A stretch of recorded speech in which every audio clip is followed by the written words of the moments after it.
I'm doing my project on Salvador Dali, who specializes in surrealism. So, surrealism is a 20th century style and movement in art and literature in which images and events that are not connected are put together in strange or impossible ways, like a dream, to try to express what is happening deep in the mind. That is the definition by Oxford Dictionary. To the right is a painting by Dali. It is the apparition of face and fruit dish on a beach. As you look further at the painting, you can see that there is indeed a fruit dish, but also looking more closely at it, there looks to be a face in it, and that pulls from surrealism. It's where images and events are connected and put together in strange ways, so he merges the face into a fruit dish. A little more about Salvador Dali. He was born on May 11th, 1904 in Figueres, Catalonia. He attended school for drawing from a very young age, and he was influenced by metaphysics and cubism. He developed his own style over a few years, and other areas that he does is film, sculpture, and photography. And the picture to the right is Salvador Dali, and as you can see, he's a little unique. His mustache goes up at the ends. That's what he's known for. He takes surrealism very literally and tries to incorporate it into his daily life. Some history is that surrealism was inspired by Sigmund Freud's theories of dreams and the unconscious. He believed that insanity was the breaking of the chains of logic, and they represented this idea in their art by creating imagery that was impossible to reality.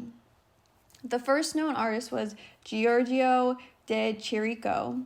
His artwork captured street locations with hallucinatory quality, but in 1912 he abandoned that style, but its influence was still out there. Max Ernst moved to Paris in 1922 as the Dada movement ended. That movement was where artists expressed their disgust with traditional approaches of art and life as a whole. So Dada was crucial to the beginning of surrealism. His work fueled André Breton's imagination, and surrealism officially began when he wrote a surrealist manifesto in 1924. So Dali joined the movement in 1928, and Sigmund Freud saw his work and preferred it over other surrealists. His paintings featured self-torturing psychosexual undertones depicting what Freud characterized as the unconscious manifesting within the conscious world.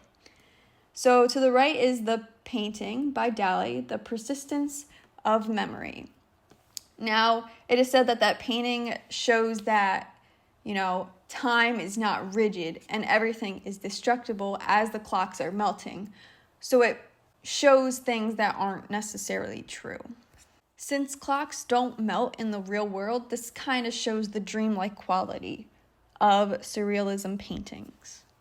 Salvador Dali, he was actually the pioneer of the surrealism movement. Many people who dove into surrealism drew inspiration from his works. He even dressed in unusual attire to have surrealism in all aspects of his life. Like I mentioned before, he had a curved mustache. To the right is a picture of Salvador Dali. So some more artwork by him is The Invisible Lion, Horse, and Sleeping Woman. So everything here was put together in a strange way. So it makes you think and look deeper into the painting.